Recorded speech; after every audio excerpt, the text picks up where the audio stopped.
बिस्मिल्लाहिर्रहमानिर्रहीम। अस्सलाम वालेकुम नाज़रीन, आप यूट्यूब चैनल देख रहे हैं। मैं इमरान खान हूँ। जो इन्फॉर्मेशन अब मैं आपको देने वाला हूँ ये बहुत इंटरेस्टिंग है और बड़े अहम सोर्सेज से ये इन्फॉर्मेशन आई है। मैंने इसको इकट्ठा किया है और ये चीज़ें आपको हर जगह पे नहीं मिलेंगी। मैं आपको बताऊँगा कि वज़ीर-ए-आज़म पाकिस्तान क्योंकि रूस के दौरे पर जा रहे हैं, रूस और यूक्रेन के दरमियान इस वक्त एक तनाज़ा चल रहा है। लुहानस्क और दनस्तक ये दो इलाके ऐसे हैं जिन्होंने अपने आप को तकरीबन आज़ाद कर लिया है।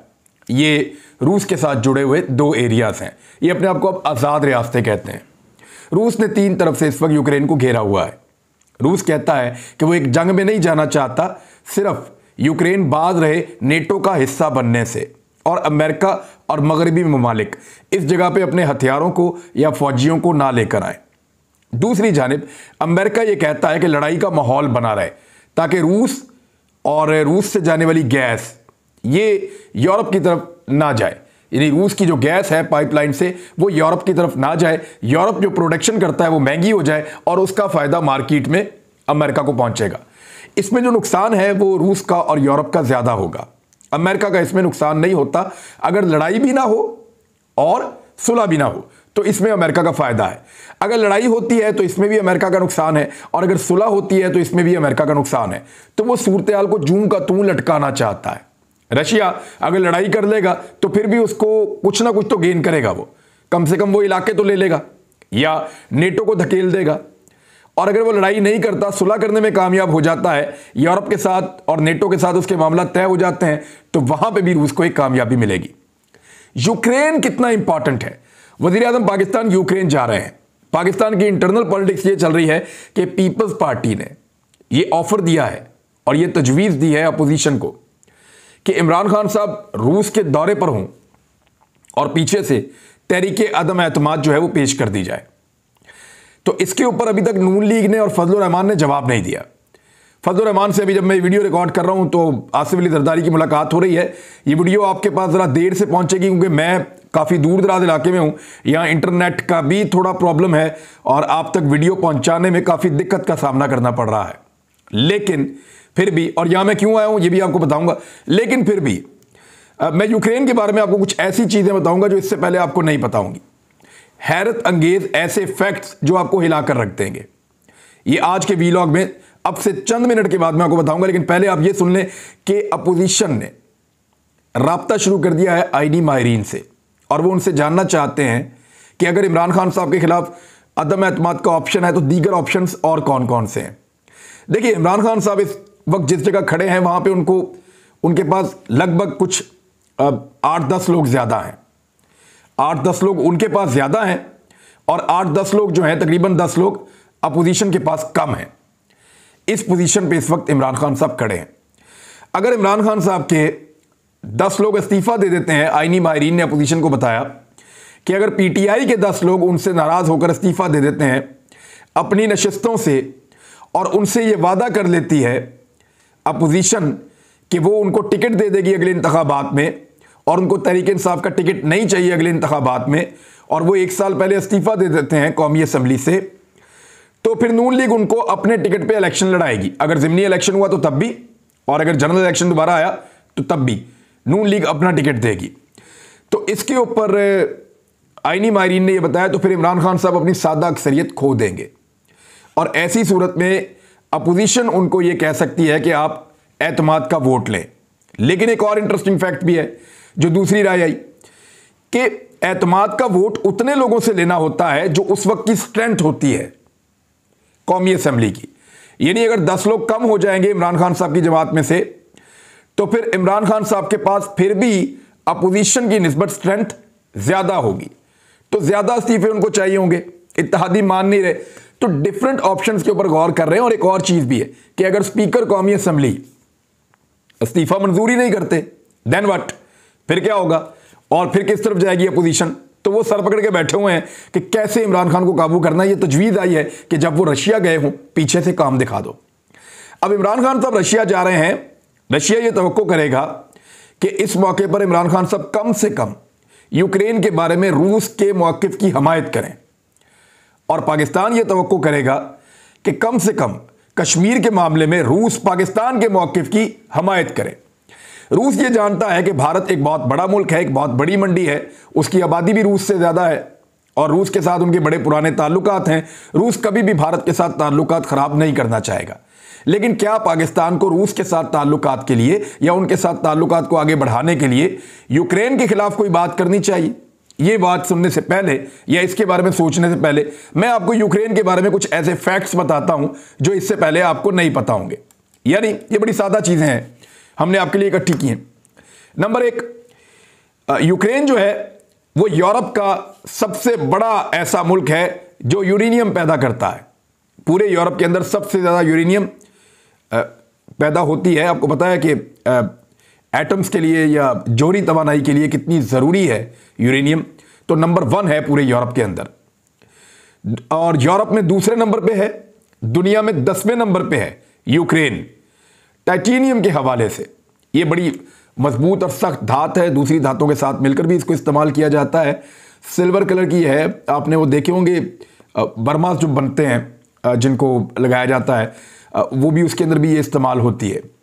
फिर दुनिया में दूसरे नंबर के सबसे बड़े जो ज़खायर हैं मैंगनीज के, ये भी एक तरह की धात है। ये मुख्तलिफ अद्वियात में भी इस्तेमाल होती है, मुख्तलिफ चीज़ों में भी इस्तेमाल होती है, अलाइज में भी इस्तेमाल होती है। बड़ी कीमती धात है। इस दुनिया के दूसरे सबसे बड़े ज़खायर यहाँ पे यूक्रेन में है इसके, और ये 2.3 बिलियन टन है। यानी दुनिया पूरी के अंदर जितनी मौजूद है उसका 12% यहाँ पे यूक्रेन में है। दुनिया के दूसरे सबसे बड़े लोहे के ज़खायर यूक्रेन में है, और यूरोप के दूसरे सबसे बड़े मरकरी के जो ज़खायर हैं वो भी यूक्रेन में है। यूरोप में तीसरे नंबर पे और दुनिया में 13वें नंबर पे सबसे ज़्यादा शेल गैस जो है उसके रिजर्व वो यूक्रेन में है। यानी 22 ट्रिलियन क्यूबिक मीटर्स के रिजर्व हैं जो यूक्रेन में है। चौथे नंबर पे है ये दुनिया में। जितनी भी दुनिया के अंदर मादनियात पैदा होती हैं या कुदरती मादनी वसाइल हैं दुनिया के अंदर, उनमें दुनिया में चौथे नंबर पे ये मुल्क है। हालांकि आबादी और रकबे के लिहाज से ये बहुत छोटा है, लेकिन मादनी वसाइल के हवाले से, कुदरती वसाइल के हवाले से ये मुल्क दुनिया में चौथे नंबर पे है। 7वें नंबर पे है इसके कोयले के ज़खायर। यानी इसके बाद इतना ज़्यादा कोयले का ज़खीरा है, 33.9 अरब टन कोयला है इसके पास। ये ज़खायर इसके पास अभी तक दरियाफ्त हो चुके हैं। 7वें नंबर पे दुनिया में।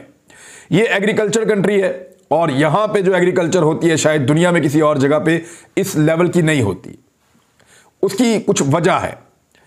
ये दुनिया में ये तीसरे नंबर पे इसका जो एरिया है, यानी ये दुनिया का वो तीसरा मुल्क है जहां पे सबसे ज़्यादा एरिया ब्लैक सॉइल का है। यानी इसकी जो दुनिया की 25% ब्लैक सॉइल है या काली मिट्टी जिसको कहते हैं, जो इंतहाई जरखेज मिट्टी है, हर चीज़ इसके अंदर उग जाती है। ये मिट्टी यूक्रेन के अंदर पाई जाती है बहुत बड़े पैमाने पर। ये जो उगाते हैं वहां पे उग जाता है। शानदार इसके मिट्टी के अंदर जो है वो ऐसे इंग्रेडिएंट्स अल्लाह ताला ने रखे हुए हैं कि ये कमाल काम करती है ये मिट्टी। सनफ्लावर के लिए दुनिया का सबसे बड़ा एक्सपोर्टर है, सबसे बड़ा प्रोड्यूसर है। सबसे ज्यादा सनफ्लावर ऑयल जो है वो दुनिया में ये एक्सपोर्ट करता है, पहले नंबर पे है। दुनिया में ये मुल्क बार्ले यानी जौ की प्रोडक्शन के लिए दुनिया में ये मुल्क जो है वो दूसरे नंबर पे है, और उसकी एक्सपोर्ट के हवाले से चौथे नंबर पे है। ये मुल्क तीसरा सबसे बड़ा प्रोड्यूसर है और चौथा सबसे बड़ा एक्सपोर्टर है कॉर्न का, यानी मकई का। दुनिया में तीसरे नंबर पे सबसे ज़्यादा मकई यहाँ पैदा होती है और चौथे नंबर पे सबसे ज़्यादा मकई यहाँ से एक्सपोर्ट होती है। पोटैटोस जो है वो दुनिया का चौथा सबसे बड़ा आलूओं का एक्सपोर्टर है। ये 5वां सबसे बड़ा एक्सपोर्टर है ये रए का। ये भी एक चावल और गंदम जौ की तरह का एक दाना है, और ये भी बाकायदा ग्रेन्स के तौर पे इस्तेमाल होते हैं। 5वें नंबर पे है ये दुनिया में जो हनी की या बी की या ये जो मक्खियाँ होती हैं इनकी प्रोडक्शन के हवाले से, हनी बीज जिनको कहते हैं, शहद की पैदावार के हवाले से 5वें नंबर पे है।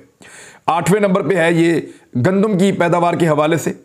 9वें नंबर पे है ये मुर्गियों के अंडों की पैदावार के हवाले से। 16वें नंबर पे है ये चीज़ की पैदावार के हवाले से, जिसको आप पनीर कहते हैं।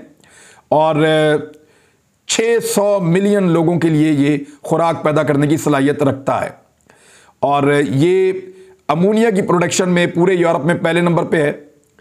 तीसरे नंबर पे यूरोप में और 8वें नंबर पे ये दुनिया में आता है जहां पे न्यूक्लियर पावर प्लांट्स लगे हुए हैं। 2016 तक यहां पे 4 न्यूक्लियर पावर प्लांट्स थे और ये बहुत बड़े पैमाने पर न्यूक्लियर पावर प्लांट से बिजली बनाकर अपनी इंडस्ट्री को देता है। दुनिया में यूरोप में तीसरे नंबर पे और दुनिया में 11वें नंबर पे ये मुल्क है जहां रेलगाड़ी का नेटवर्क सबसे लंबा है, यानी 21,700 किलोमीटर का रेलगाड़ी का नेटवर्क है इस मुल्क के अंदर। हालांकि मुल्क उतना बड़ा नहीं है। फिर ये फ्रांस और अमेरिका के बाद ये सबसे बड़ा मुल्क है जो मादनियात की तलाश के अंदर सबसे बेहतर काम करता है, दुनिया में तीसरे नंबर का है। और लोहे की एक्सपोर्ट में दुनिया में ये मुल्क चौथे नंबर पे और बहुत सारी चीजों में, मट्टी की एक्सपोर्ट में चौथे नंबर पे है, रॉकेट लॉन्चर बनाने में चौथे नंबर पे है और उसको बेचने में चौथे नंबर पे है, टाइटेनियम बेचने में चौथे नंबर पे है, 8वें नंबर पे है ये धातुओं की एक्सपोर्ट के अंदर पूरी दुनिया के अंदर, और डिफेंस इंडस्ट्री की प्रोडक्शन में दुनिया में 9वें नंबर पे है, स्टील प्रोडक्शन में ये दुनिया में 10वें नंबर पे है। तो ये एक बड़ा जबरदस्त मुल्क है यूक्रेन। पाकिस्तान ने अपनी जरूरत की चीजें कई मरतबा इस मुल्क से मंगवाई हैं, खासतौर पर गंदम भी। तो हमें यह जरूर देखना पड़ेगा कोई भी स्टेटमेंट जारी करने से पहले कि हम रशिया और यूक्रेन के दरमियान में तवाजुन कैसे कायम कर सकते हैं, क्योंकि रशिया हमेशा यह देखेगा कि वो पाकिस्तान और इंडिया के दरमियान में कश्मीर के मसले के बावजूद तवाजुन कैसे कायम कर सकता है। चाइना जो ये दौरा है पाकिस्तान का रशिया की तरफ, या इमरान खान साहब का जो रशिया की तरफ दौरा है, इसको लेकर चाइनीज तज्जियाकार बड़ा अच्छा तज्जिया कर रहे हैं। उनका यह कहना है कि पाकिस्तान एक बेहतरीन शराकतदारी रूस के साथ कायम कर सकता है और यह दौरा इंतहाई अहमियत का हामिल होगा। South West University of Political Science and Law के प्रोफेसर और चारहर इंस्टीट्यूट के senior fellow Cheng Xizhong का कहना है कि वज़ीर आज़म इमरान खान का दौरा रूस तारीखी और इंतहाई अहमियत का हामिल होगा। उन्होंने कहा कि यह बात खास तौर पर काबिल जिक्र है कि 23 साल के बाद रूस ने पाकिस्तान के सरबराह को मास्को के दौरे पर बुलाया है। इससे वज़ीर आज़म इमरान खान की कदावर शख्सियत और कायदाना सलाहियतों की अक्कासी होती है। उन्होंने कहा कि पुतिन इमरान खान का बहुत एहतराम करते हैं और अब पाकिस्तानी रहनुमा चाहे इलाकाई मसाइल पर बात करें या बैनुल-अक़वामी मसाइल पर बात करें, इनकी आवाज़ को हमेशा आलमी सतह पर तस्लीम किया जाता है। उनका कहना था कि इससे पाकिस्तानी शहरियों और कौम के वक़ार में इजाफा होता है। ये चाइनीज़ दानिश्वर कह रहे हैं पाकिस्तानी प्राइम मिनिस्टर इमरान खान साहब के बारे में। उन्होंने कहा इमरान खान साहब का जो दौरा है उसकी अहमियत 3 पहलुओं से झलकती है, जिसमें एक ये पाकिस्तान की बैनुल-अक़वामी हैसियत को बढ़ाना, नंबर 2 भारत के अमेरिका के करीब होने से रूस का पाकिस्तान के साथ तरक्याती ताउन में ज़्यादा बढ़ जाना, और पाकिस्तान और चीन और रूस के दरमियान ताउन पर मबनी ताल्लुकात बैरूनी ताकत के खलफशार को रोकने के लिए साजगार होंगे। ये 3 चीज़ें बहुत इंपॉर्टेंट है। एक, उन्होंने कहा कि बैनुल-अक़वामी तौर पर पाकिस्तान की हैसियत बहुत बढ़ जाएगी। नंबर 2, उन्होंने कहा कि इंडिया क्योंकि अमेरिका की तरफ जा रहा है तो रूस पाकिस्तान के साथ और पाकिस्तान रूस की तरफ ज़्यादा झुकेगा। नंबर 3, उन्होंने कहा कि चाइना, रशिया और पाकिस्तान का इकट्ठा हो जाना इस खित्ते के अंदर जो बैरूनी ताकतें साजिश करती हैं उनको रोकने के लिए बड़ा शानदार काम होगा। ये वो सारी चीज़ें हैं जो चाइना भी कह रहा है। तो ये बड़ा इंपॉर्टेंट दौरा है इमरान खान साहब का। मैंने आपको बताया कि यूक्रेन कितना इंपॉर्टेंट है। बज़ाहिर देखने में एक आम सा मुल्क लगता है, लेकिन बेशुमार चीज़ों में वो टॉप 10 के अंदर शामिल है, बल्कि टॉप 5 के अंदर शामिल है। वो लोग मेहनती हैं, उन्होंने बड़ा शानदार काम किया है। अल्लाह ताला की बेशुमार अनायतें हैं उनकी सरजमीन के ऊपर, और स्ट्रेटेजिक लिहाज से वो बड़ी इंपॉर्टेंट जगह के ऊपर सिचुएटेड है। एक तरफ पूरा का पूरा रशिया है, बहुत बड़ा मुल्क है, बहुत ताकतवर मुल्क है, उसका एक अपना अलायंस है। एक तरफ यूरोपीय यूनियन है और बीच में ये मुल्क है जो यूरोप का हिस्सा बनना चाहता है और नेटो का इत्तेहादी एक्चुअली ये बनना चाहता है। तो इस वजह से इसकी इंपॉर्टेंस बढ़ जाती है। रूस कैसे अपने अहदाफ हासिल करता है ये अलग सवाल है, लेकिन हमें बतौर पाकिस्तानी ये देखना है कि हमारे अहदाफ क्या है, हमें किस तरीके से बैलेंस क्रिएट करना है और किस तरीके से खित्ते में बनने वाली नई गेम में अपना हिस्सा तलाश करना है। और आखिर में पाकिस्तान से एक बड़ी अच्छी खबर और आई है। कुछ अर्सा पहले पाकिस्तान से गैस के ज़खायर दरियाफ्त हुए थे, बड़ा जश्न मनाया गया था। अब एक और गैस के ज़खायर जो है वो दरियाफ्त हुए हैं और ARY न्यूज़ की रिपोर्ट है। पाकिस्तान के लिए अच्छी खबर, सिंध में गैस की नई दरियाफ्त कामयाबी से मिल गई है। सिंध में लतीफ़ ब्लॉक मोहर 1 में हाइड्रोकार्बन की नई दरियाफ्त में कामयाबी मिली है। मोहर 1 कुएं से 14.3 मिलियन मकाब फिट गैस के ज़खायर मिले हैं। सिंध में गैस की नई दरियाफ्त पाकिस्तान पेट्रोलियम लिमिटेड के मुताबिक सिंध में लतीफ़ ब्लॉक मोहर 1 में हाइड्रोकार्बन की नई दरियाफ्त में कामयाबी मिली है। पीपीएल ने पाकिस्तान स्टॉक एक्सचेंज को नई दरियाफ्त से आगाह कर दिया है।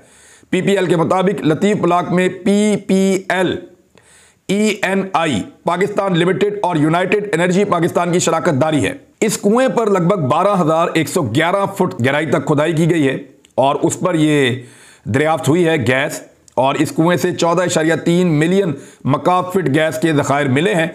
पीपीएल के मुताबिक ये दरियाफ्त जॉइंट वेंचर के साथ मिलकर की गई है और एक जारहाना तौर पे पाकिस्तान ने पॉलिसी बनाई है कि गैस और तेल के ज़खायर पाकिस्तान के अंदर तलाश किए जाएं, और इसी हिकमत अमली का ये नतीजा है। और ये दरियाफ्त मकामी वसाइल से मुल्क की तवानाई को कुछ हद तक सपोर्ट करेगी। ये बहुत बड़े ज़खायर नहीं है, लेकिन अगर इस तरह के ज़खायर वक्तन फ़वक्तन मिलते रहें तो पाकिस्तान को बहुत रिलीफ मिल सकता है। अब तक के लिए इतने, अपना ख्याल रखिएगा, अपने इस चैनल का भी।